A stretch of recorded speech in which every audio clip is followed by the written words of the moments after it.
जम्मू कश्मीर में सरकारी मुलाजमीन के लिए राहत की खबर है और उन्हें सरकार की तरफ से जो काफ़ी लंबे वक्त से या एक तवील मुद्दत से उन्हें इंतज़ार था कि अगर वो खुद कोर्सेज करते हैं, जब वो सर्विसेज दे रहे होते हैं, खदमात अंजाम दे रहे होते हैं मुख्तलिफ शोबों में, तो उन्हें अगर छुट्टी लेनी हो,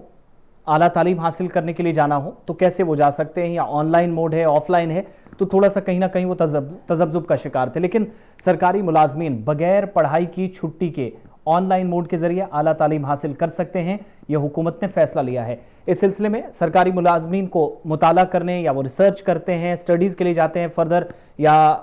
किसी भी तरीके से वो आला तालीम हासिल करना चाहते हैं, तो छुट्टी हासिल किए बगैर जो फासलाती या ऑनलाइन मोड है उसके जरिए वो आला तालीम हासिल करने की इजाज़त देने से मुतल्लिक एक सर्कुलर जारी हो चुका है। और इस सिलसिले में यह कहा गया है कि इजाज़त देने का फैसला मुतलका इंतजामी सेक्रेटरीज कर सकता है, यानी जो कंसर्न सेक्रेटरी है उस पर डिपेंड होगा। पहले ये होता था कि अगर आप पढ़ाई के लिए जाते थे तो चीफ सेक्रेटरी से डिविजनल इंतजामिया या फिर कंसर्न अथॉरिटी तक आपको बात बाद में पहुंचानी होती थी। पहले चीफ सेक्रेटरी के दफ्तर तक फाइल जाती थी, लेकिन अब जो एडमिनिस्ट्रेटिव सेक्रेटरीज हैं या जिसे आप इंतजामी सेक्रेटरीज कहते हैं, उन तक ही बात सीमित रहेगी। वहीं पर मुतलका इंतजामी जो सेक्रेटरी है वो फैसला लेगा कंसर्न डिपार्टमेंट का, जिस डिपार्टमेंट के आप हैं वहां जाएगी। Jammu Kashmir civil services leave rules, छुट्टी के जो रूल्स हैं, कवायद हैं, 1979 के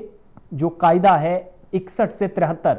उसके बीच वाले हिस्से को जब हम पढ़ते हैं 61 to 73, तो पता चलता है कि जम्मू कश्मीर हुकूमत के मुलाजमीन को किसी पेशावर या तकनीकी मजमून में खुसूसी कोर्स करना हो तो उसके लिए अगर मुताले की छुट्टी दी जाती है जिसका बराह रास्त और करीबी ताल्लुक है। उनके फ़राइज़ का जो दायरा है इब्तदाई तौर पर 1 साल की मुद्दत के लिए और ज़्यादा से ज़्यादा 3 साल की मुद्दत के लिए उनकी पूरी सर्विस के दौरान ये मुशाहिदा किया गया, और कि सरकारी मुलाजमीन जो मुतालाती यानी रिसर्च वगैरह करते हैं, आला तालीम के लिए जाते हैं, छुट्टी हासिल किए बगैर ऑनलाइन मोड के जरिए आला तालीम हासिल करना चाहते हैं, जिनको इजाज़त देने के सिलसिले में राय लेने के लिए मुख्तलिफ मामलात महकमा खजाना को भेजे जा रहे हैं। यानी अब इस बात पर भी गौर हो रहा है कि अगर आप छुट्टी लेते हैं कितने वक्त की लेते हैं, खासतौर पर कोर्सेज के लिए, बाकी छुट्टी को भूल जाइएगा। आप छुट्टी लेते हैं, आप सरकारी मुलाजिम हैं, तो महकमा फाइनेंस को डॉक्यूमेंटेशन प्रोसेस इसलिए आगे बढ़ रहा है, हो सकता है कि इस हवाले से आधी सैलरी काटी जाए या पूरी सैलरी उतने दिनों की जब तक आप काम नहीं करते काटी जा सकती है,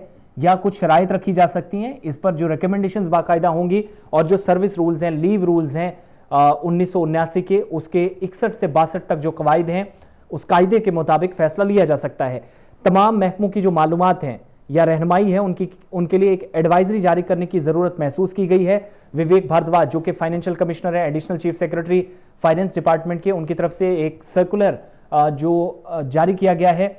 उससे ये पता चलता है कि सरकारी मुलाजमीन को के फारिग औकात में जब उन्हें छुट्टी होती है, इल्म के हुसूल पर कोई एतराज़ नहीं किया जा सकता। ये उनका हक है। जब वो पढ़ाएंगे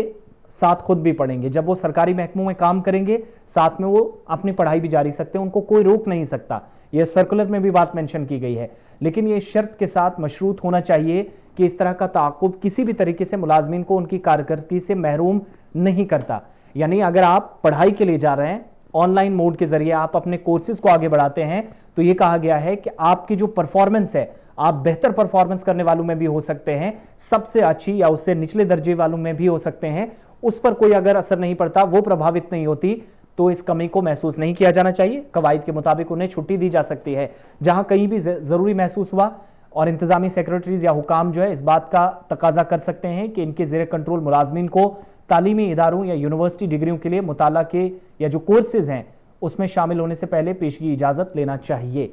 यानी आज के बाद सरकारी मुलाजमीन अगर छुट्टी लेंगे तो कंसर्न अथॉरिटीज़ का जो सेक्रेटरी हैं, खुसूसन जो इंतजामी सेक्रेटरीज हैं, उनकी इजाज़त लेना होगी। दाएं बाएं कहीं नहीं आपको घूमना है, ये सबसे बड़ी बात है। आमतौर पर इजाज़त दी जानी होती है, लेकिन ऐसे मामलात से निपटने के लिए जहां ये देखा जाएगा कि सरकारी मुलाजिम अपनी पढ़ाई की खातिर अपने फ़राइज़ से गफलत बरत रहा है, ये शर्त लगाई जा सकती है कि इजाज़त किसी भी वक्त वापस ली जा सकती है। अगर इन कोर्सेज के दौरान ही पता चलता है कि वो पढ़ने के लिए भी जा रहा है, अपनी ड्यूटीज़ भी दे रहा है, लेकिन परेशानी यह है कि वो कहीं और गफलत बरत रहा है, कुछ और काम में मसरूफ़ है, कहीं झूठ तो नहीं बोल रहा है, कोई प्रोपेगेंडा, कोई फ्रॉड तो नहीं कर रहा है, कारकर्दगी पर कोई असर तो नहीं पड़ता, इसलिए वो छुट्टी बीच में रोकी भी जा सकती है, इजाज़त को वापस भी लिया जा सकता है। ये कौन करेगा? जो आपको देगा, यानी एडमिनिस्ट्रेटिव सेक्रेटरी। कोई वजह बताना बिलाशुबा ये किसी भी दूसरे महकमाना कार्रवाई से तासुब के बगैर होगा। जहां सिर्फ इजाजत वापस लेने का काफी नहीं समझा जाता, ये सर्कुलर मानता है। इसमें यह भी कहा गया है कि मुलाजमीन को आला तालीम के लिए ऑनलाइन मोड के जरिए इजाजत देने से मुतल्लिक मामलात का फैसला मुतल्लिका इंतजामी महकमा करेगा, यानी लीव पर भी जाएंगे, आप साथ साथ काम भी जारी रखेंगे, आपकी परफॉर्मेंस पर कोई असर नहीं पड़ना चाहिए, शराइत के साथ आप काम कर सकते हैं। लेकिन यह जरूर है कि इजाजत उन शराइत के साथ मशरूत है, उनके मुताबिक है कि मुलाजिम दफ्तर और छुट्टियों के मामूल के औकात कार यानी शेड्यूल से पहले और बाद में मुताले का कोर्स करेगा। यानी जिस हिसाब से आपका शेड्यूल है उसमें एक साथ दो काम आप जारी रखेंगे, ये तो मुमकिन नहीं है। आप जो औकात कार है उससे पहले और बाद में जो आपकी टाइमिंग्स हैं, स्केड्यूल आपका बना हुआ है पढ़ाई के लिए, अगर आप पढ़ाते हैं, आप खजाना महकमे में, एजुकेशन डिपार्टमेंट में, हेल्थ में है, रेवेन्यू में है, फाइनेंस डिपार्टमेंट में है, तो अपने काम के साथ इस तरीके से कोर्सेज कर सकते हैं। ये शर्तें इसमें है। अगर किसी भी मरहले पर यह पाया जाता है कि मुलाजिम अपनी पढ़ाई की खातिर अपने फराइज से गफलत बरत रहा है, यानी आप तरजीहात में ये रख रहे हैं, अपनी प्रायोरिटी में ये रख रहे हैं, प्राथमिकता इस बात को दे रहे हैं कि आप अपना काम निकाल रहे हैं, हुकूमत जो मर्जी करे, आपको तो सैलरी मिल रही है, अगर ये चीज पाई गई तो बगैर किसी वजह बताए इजाजत वापस ले ली जाएगी बिना किसी नोटिस के, और वापस आपको उसी तर्ज पर ड्यूटीज देनी होंगी जैसे पहले देते थे छुट्टी से पहले। इसके अलावा तादीबी कार्रवाई को मदू किया जाएगा, यानी कार्रवाई भी की जा सकती है। इजाजत इस छुट्टी का दावा करने का भी हक नहीं देगी। आप समझ लीजिएगा, ये बड़ी तैयारी इंतजामिया की तरफ से है। मुलाजमीन को राहत भी है, लेकिन यहां पर थोड़ी सी कश्मकश भी उन्हें करनी पड़ेगी इसके लिए, या इम्तिहान की मुद्दत के लिए, और वो छुट्टी अगर कोई हो इस मकसद के लिए जरूरी हो, इसके काबिल कबूलियत और इंतजामी मफाद के साथ साथ मुतलका कवायद के लिहाज से और यूनिवर्सिटी इंस्टीट्यूट के साथ साथ कोर्सेज को तस्लीम किया जाएगा। आप अपनी पढ़ाई भी जारी रखिए, लेकिन साथ साथ अपनी कारकर्दगी जो है उसको बेहतर बनाइए। ये इंतजामिया ने साफ कर दिया है, कारकर्दगी पर कोई असर नहीं पड़ना चाहिए, उसके हिसाब से आपको छुट्टी मिलेगी। जो रूल्स हैं, लीव रूल हैं जम्मू कश्मीर इंतजामिया के 1979 के 61 से 72 तक जो कायदा है उसके मुताबिक ये नए रूल्स, जिनका जिक्र बल्कि रूल्स पुराने हैं, इनका जिक्र आज के सर्कुलर में किया गया है। तो मुलाजमीन के लिए थोड़ी सी राहत की खबर है, लेकिन गफलत अगर बरतते हैं, छुट्टी लेकर कुछ और काम शुरू कर देते हैं, तो वहां पर तादीबी कार्रवाई भी हो सकती है। बहुत बहुत शुक्रिया आप सभी का।